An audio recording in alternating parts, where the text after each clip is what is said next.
Dalam kisah para waliullah di tanah Jawa, ternyata ada sebuah rahasia yang disembunyikan. Sunan Bonang berkata, Allah tak bertempat, tak berbentuk. Tapi Syekh Siti Jenar mengatakan, aku inilah Allah. Satu dianggap kafir, dan satunya lagi dituduh musyrik. Lalu siapa yang benar? Ini bukan debat biasa, tetapi ini adalah pertarungan pemahaman tentang Tuhan yang menentukan surga ataupun neraka pada imanmu. Jika kamu salah pilih, kamu bisa tersesat selamanya. Bertahanlah dalam beberapa menit ke depan, karena ini akan memecahkan teka-teki terbesar agamamu. Bismillahirrahmanirrahim. Assalamualaikum warahmatullahi wabarakatuh. Salam sang sejati. Abad ke-15 di tanah Jawa, di sebalik dakwah damai para wali songo, tersimpan pertikaian yang nyaris merobek persatuan umat. Di satu sisi, kubu Tanzih yang dipimpin oleh Sunan Bonang dan Sunan Gunung Jati. Kata mereka, Allah itu laisa kamislihi syai'un, tak mirip apapun juga, tak bisa diraba, tak bisa dibayangkan. Di sisi lainnya, kubu Wahdah yang dipimpin oleh Syekh Siti Jenar dan para pengikut Syekh Ibnu Arabi. Mereka berseru, la maujudu illallah. Tak ada yang wujud kecuali Allah. Langit, bumi, bahkan nafasmu, itu semua adalah manifestasinya. Dua kubu, satu Tuhan, tapi vonis mereka mengerikan. Kubu Tanzih menuduh Wahdah kafir zindik, menyekutukan Tuhan dengan benda.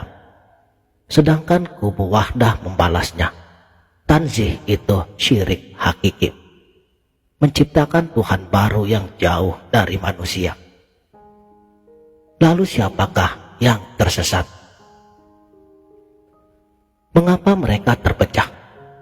Ini bukan salah mereka, tetapi ini tentang sudut pandang yang tak pernah diajarkan di pengajian biasa.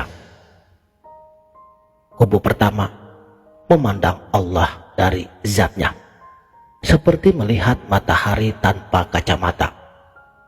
Kamu tahu dia ada, tapi kamu tak bisa memandangnya langsung. Ia terlalu murni dan terlalu suci. Maka kata Sunan Bonang, dia bukan di sini, bukan di sana. Dia tak berbahasa, tak bersuara.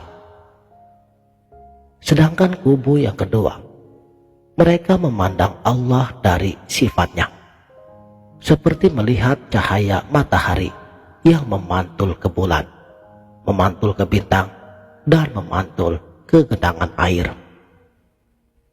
Kamu tidak lihat sang surya, tapi kamu tahu itu dia. Maka Syekh Siti Jenar berani mengatakan, Allah itu keadaanku, aku dan dia satu. Di sini letak tragedinya. Jika kamu hanya melihat zatnya, kamu terancam menjadi musyrik tanpa kamu menyadarinya.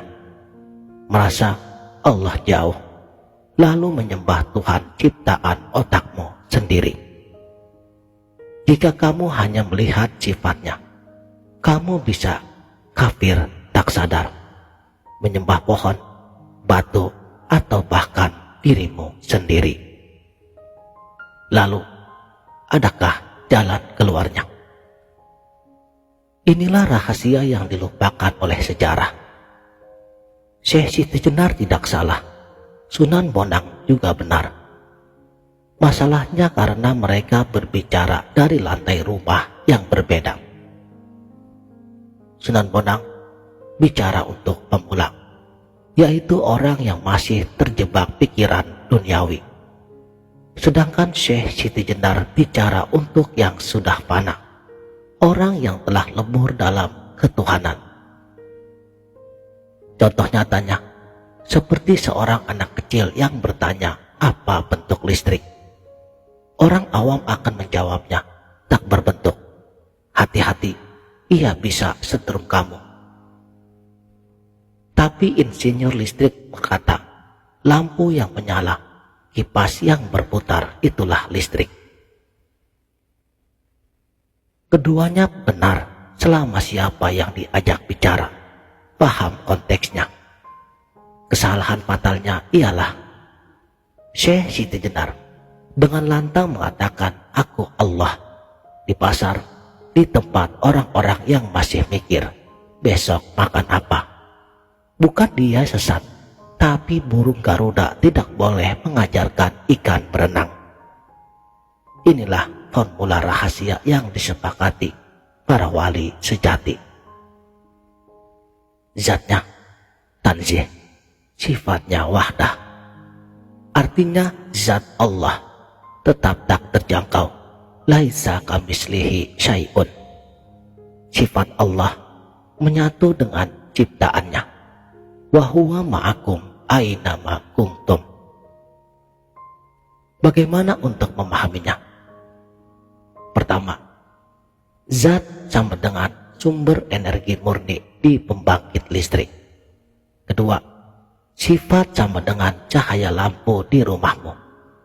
Lampu bukan pembangkit listrik, tapi tak ada cahaya tanpa energi itu. Maka, saat kamu bersujud, yakinlah Allah Maha tak terbandingkan. Tapi juga yakin, detak jantungmu adalah bukti Ia menyertaimu. Inilah makna sejati. Dia yang awal, Dia yang akhir, Dia yang zahir, dan Dia yang batin.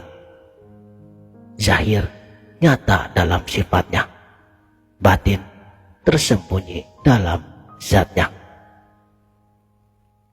Saudaraku sang sejati, di medsos sekarang ini ajaran tasawuf sering diperkosa. Ada yang teriak we are good ala influencer new age. Ada juga yang bilang Allah itu jauh dan sholat tidak perlu. Waspadai dua setan ini. Setan tanzih membuatmu merasa Allah jauh, lalu kamu menyembah uang, tahta, atau bahkan dengan ilmu pengetahuan. Kedua setan wahdah membuatmu menyembah dirimu sendiri, sampai kamu bilang, aku tak butuh agama. Solusinya, jika kamu seorang pemula, pegang teguh tanzih.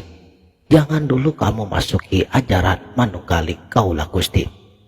Dan jika kamu sudah lanjut, jangan sombong. Sebab ajaran wahdah bukan untuk pamer, tapi bukti kefanaan. Ingat sabda Rasul, Allah sesuai prasangka hambanya. Jika kamu pikir Allah maha dekat, Dia akan tunjukkan keintimannya. Jika kamu pikir Dia maha agung, Dia akan perlihatkan keagungannya. Sedangkan yang salah ialah memaksa orang lain untuk naik tangga spiritualitasmu. Jadi, apa jawaban pertanyaan awalnya? Siapa yang benar? Semua benar dalam makomnya sendiri. Sunan Bonang tak salah, Syekh Siti Jenar juga bukan kafir. Mereka hanya mengingatkan, jangan terjebak kata-kata. Carilah Dia yang tersembunyi di sebalik zat dan sifatnya. Seperti kata Imam Al-Ghazali, semua yang ada bukanlah Dia, tapi segala yang ada tak lain daripada Dia. Inilah perjalanan spiritual yang hak. Mulailah dari tanzih, dan jika kamu sampai di puncak, kamu akan terpahamkan tak ada yang wujud kecuali Dia yang Maha Tunggal. Demikianlah, mudah-mudahan video ini bermanfaat dunia dan akhirat. Wabillahi taufik wal hidayah. Wassalamualaikum warahmatullahi wabarakatuh.